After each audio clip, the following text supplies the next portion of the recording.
We finally got some much needed snow. We could use the moisture, but unfortunately it also comes with some bitterly cold temperatures as folks are out there calving.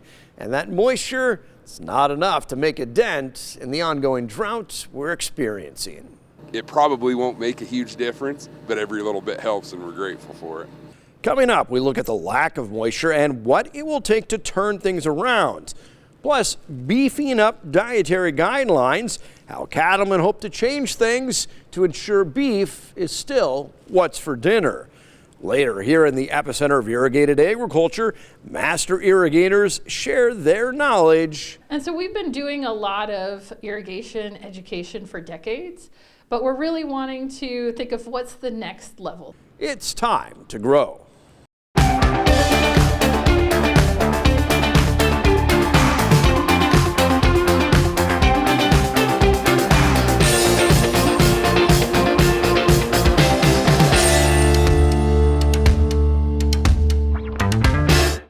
Winter weather arrives at last with a blast of much needed snow. Thanks for joining us on NTV's Grow. I'm Steve White. More on the weather in just a little bit, but we start things with dietary guidelines. Is beef still what's for dinner? Jack Bartlett reports. I'm Jack Bartlett here in studio. Nebraska Attorney General Mike Hilgers recently led 23 states in pushing back against the Biden administration's dietary restriction suggestions, which includes listing beans, peas, and lentils as the best sources of protein while moving meat, poultry, and eggs to last on the list of recommended sources of protein.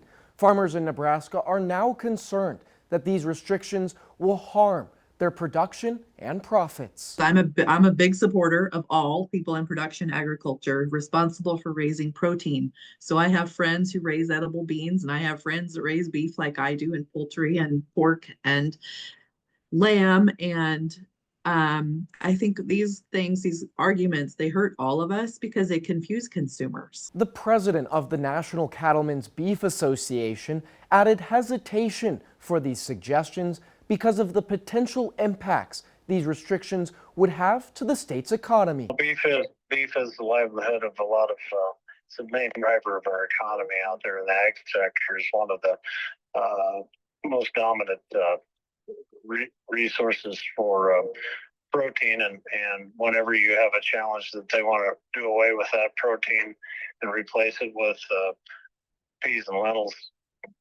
that's never a good, it's a slippery slope. It's time consuming and it's exhausting to have to feel like you are 100% under scrutiny all the time to justify your existence. Uden also mentioned that the new Trump administration is helping the ag industry navigate through these trade and dietary regulation issues. We have high hopes that common sense prevails both on trading our product on the global aspect as well as sustaining beef as center of the plate options.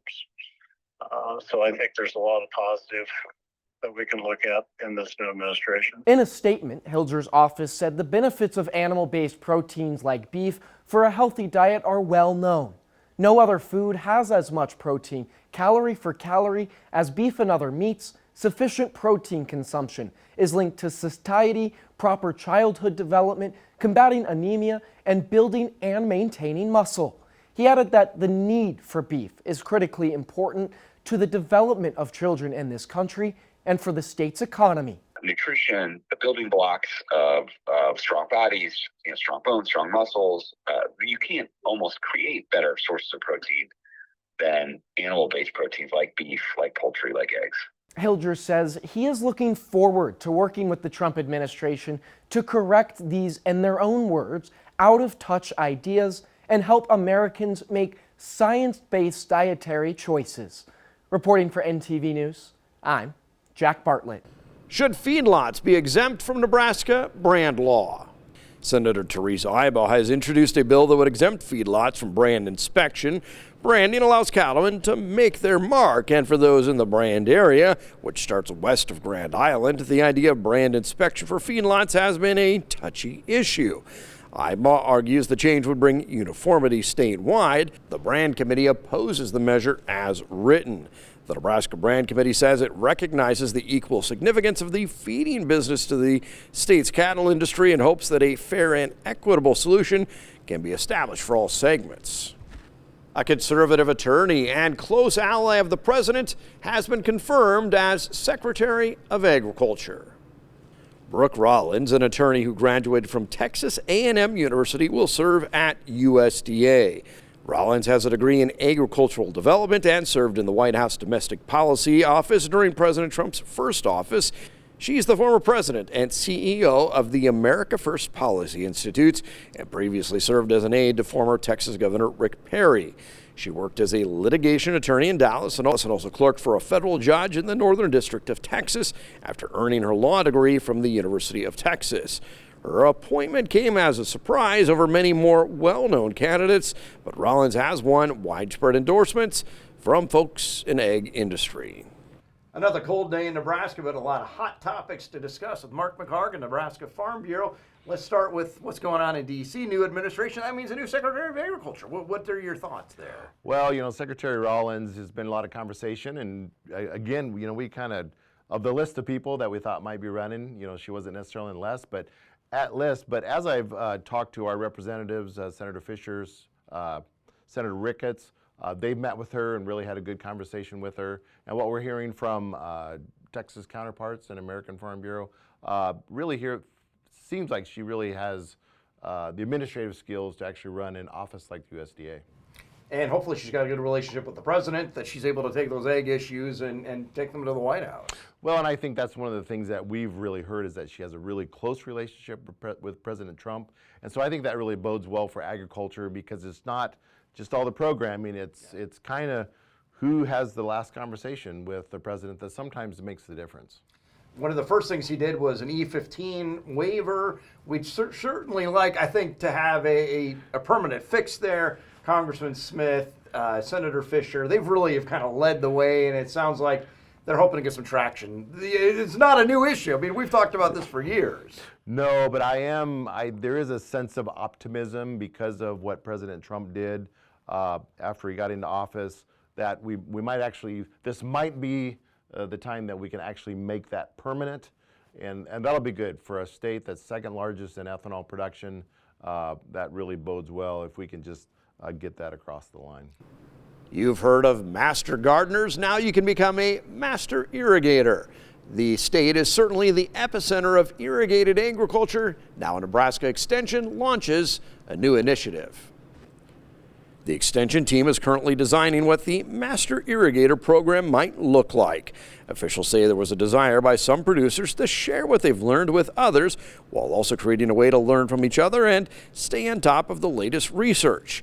Irrigation efficiency is a major goal, but they also plan to address the nitrate issue and soil health more broadly, as those are interrelated. And more than just earning the title Master Irrigator, what's in it for a grower? I mean, this typically is about 30 hours worth of education. So we were trying to see what that looks like here. But in other states, there's been maybe some points given for an EQIP application through NRCS. So maybe move you up the bar in terms of getting some funding for some new irrigation management equipment, maybe switching from a furrow package to a pivot or change a sprinkler package or something like that. Maybe some discounts on equipment to maybe a free trial for a year on one of your fields. The goal of the Nebraska Master Irrigator program is to provide farmers with locally relevant insights with innovations from industry, policy, and research. Each session will feature resources from UNL's TAPS, that's the Testing Ag Performance Solutions program, as well as the USDA's Natural Resources Conservation Service, Nebraska's Natural Resources Districts, and other industry leaders. Stay with us. When Grow returns, we'll take a closer look at this new Master Irrigator program.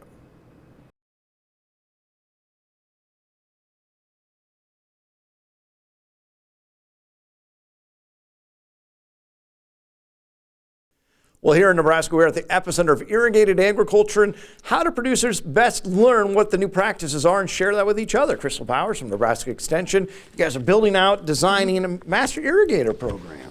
Yeah, we're really excited. We want this to be built by growers for growers. And so we wanted to have them involved here on the ground floor. So we set up these design summits across the state to learn directly from growers what do they want to see in an educational program.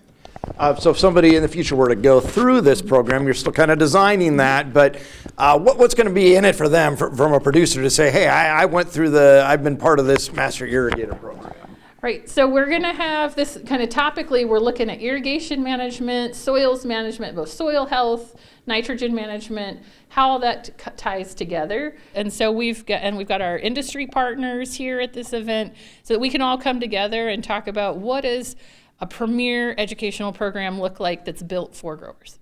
And then we're really open to discussing what other sort of incentives would really make this beneficial. We have some of our NRCS and NRD partners sharing incentive programs that they can tap into, but there's also other possibilities of how do we, do we want to incorporate some travel to see other parts of Nebraska, other parts of the High Plains to learn from the best of the best wherever they're doing irrigation. Yeah, or maybe if you go through this, maybe you get bumped to the top of the list to try the new thing with the NRD, or whatever it happens to be.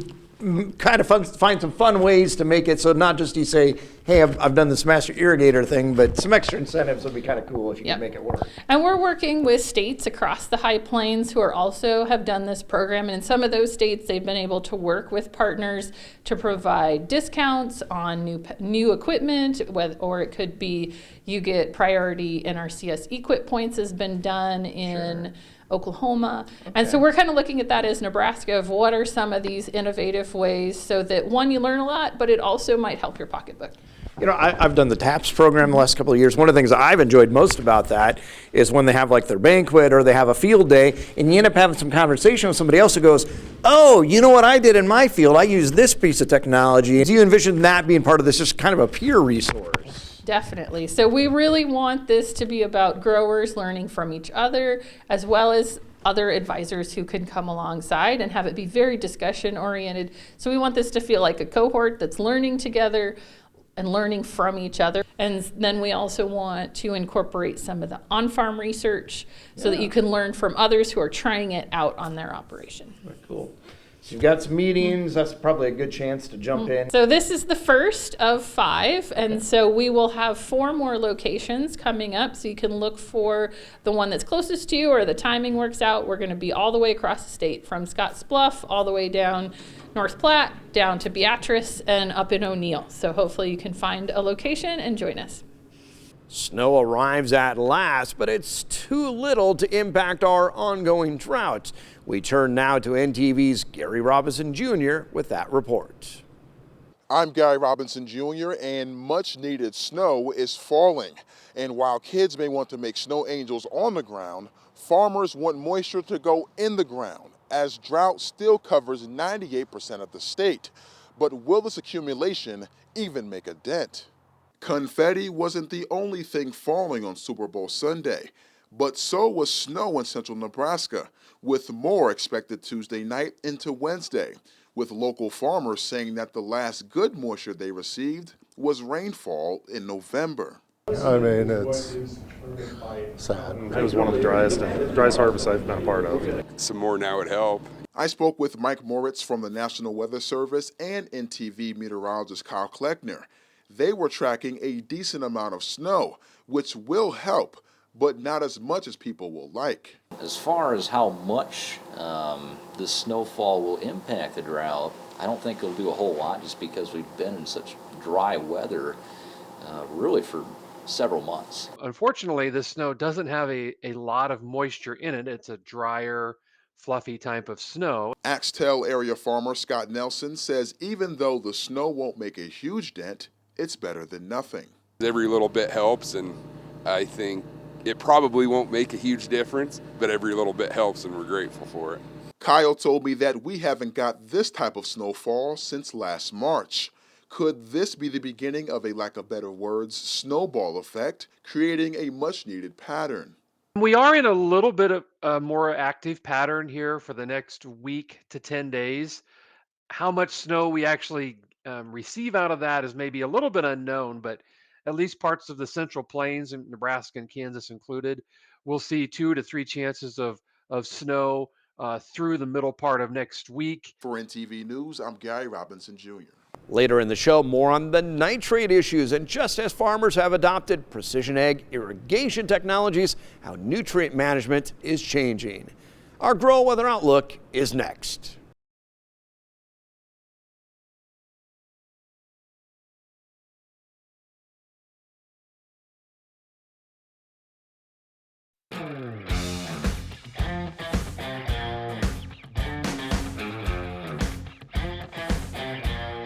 This week's drought monitor came out, of course, not the best of reports that we have seen as of late, as some categories unfortunately heading the other way, especially across Nebraska. Believe it or not, though, actually see a few improvements here across the state of Kansas, basically in the no drought and no dry categories. But say a 3% improvement in both. No drought now stands about 31.5%. Meanwhile, abnormally dry about 68.5%. Moderate drought about 22 2/3%, about a 2% reduction compared to last week's report. So again, get to see a little bit of improvement, at least across Kansas, but again, kind of heading the other way across Nebraska. No drought, just 0.26%, about a 2% reduction compared to last week. That means the rest of the state, that represents about 99.75%, at least in some kind of abnormally dry condition. 91.5% state in moderate drought, about a 3.25% reduction compared to last week. Severe drought about 48%, a 2% reduction compared to last week as well. Extreme drought still stands at 8.36% precisely. Looking at the February temperature outlook, again, remains unchanged from last week's report. Still expecting relatively below average temperatures for a good chunk of Nebraska. The rest of Nebraska looking at relatively average temperatures, as well as Kansas. Looking at precipitation totals for the rest of the month, looking at relatively average totals for all of Nebraska, all of Kansas. The next 3 months, still expecting relatively below normal temperatures for a good chunk of Nebraska. The rest of Nebraska and Kansas looking closer towards average temperatures. The next 3 months precipitation-wise, looking at roughly below normal precipitation totals for western central parts of Nebraska and Kansas. Eastern parts of the states expecting closer to normal precipitation totals really for the rest of the next 3 months. So unfortunately, of course, we're looking at slightly below normal. This week will be below normal as far as temperatures go. Normal high right around 41, normal low about 20. We're going to be running 25 to 30 degrees colder than normal this next week. The average high, is 11, and of course the average low 5 below zero. It will be a cold week ahead, and here is your grow week ahead, starting off on a cold note with a chance of snow, really both Sunday and of course Monday, Tuesday. Looking at both of those time frames for more snowfall accumulation, possibly some light snowfall accumulation towards the middle half of the week, although should be clearing out towards the tail end of the week. And of course, it looks a lot better towards the tail end of the week too. As temperatures, more sunshine. Some of those lows could get quite chilly, maybe some record lows. Again, just kind of depends on the amount of cloud cover we can get. Otherwise, your grow proverb here kind of relates to the cold we'll be seeing this next week. When geese or ducks stand on one leg, expect cold weather. They know it's cold too if their legs start freezing. Well, that is the look at your grow weather report for this week. Stay tuned next week when once again it'll be time to grow. It is 4-H month, and FFA week is now also underway. We want to see your photos and fill our social media feeds with them. Here's how you can help. Go to Nebraska.tv, look for the Chime In feature. That uploads photos straight to us with permission to share here on TV and online. So spread the word and help us celebrate these kids. Farmers embrace technology to address the nitrate issue. When Grow returns, we look at precision ag technologies to better manage nitrogen fertilizer.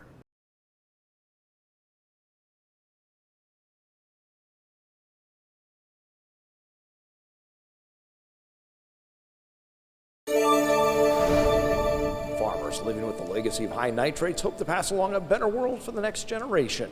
Thanks for joining us. I'm Steve White. His feet on the dirt, his head in the stars. And those little blocks. Satellites flying high above track this cornfield so Lawn Bone knows when to fertilize. Real time in the field. Satellite imagery sensing when you need to apply nitrogen. Anthony Syme uses it too, estimating he now uses 25% less nitrogen fertilizer. Got a lot more security in knowing that you're putting the right amount on at the right time. That's important in a region where both water quality and quantity face scrutiny. And those are actually critical to the economy of central Nebraska, well, the whole state, quite honestly. Because if we didn't have either quality or quantity, it would be a very different state. An 11-county stretch along the Platte River is some of the most productive farm ground anywhere, with 1 million irrigated acres. The Central Platte Natural Resources District has rules to avoid using too much water and fertilizer. Precision technology has helped with irrigation, but satellite technology now promises to transform how farmers apply fertilizer. It's money saved, it's better for our groundwater, it grows healthier crops too by not over-applying. It's an outgrowth of university research, and this NRD will share costs for farmers who adopt it. Probably one of the biggest things to help out with water quality for us since probably the advent of the pivot, to be quite honest with you. Some areas have seen improvements, but others face tougher restrictions as nitrate levels rise, an issue linked to childhood cancer. Farmers like Bone say they're committed to turning things around, and this technology's a game changer. It took us a long time to get here. It'll take us a while to get out, but we are now seeing that kind of technology that actually works. And as the show comes to a close, don't forget it is 4-H month. We want to see your pictures and pass them along. It is also now FFA week as well, and we want to see those blue jackets in action. So go to our website and upload those pictures, and we'll share them right here. And we'll see you back here again next time as we see how agriculture makes Nebraska grow.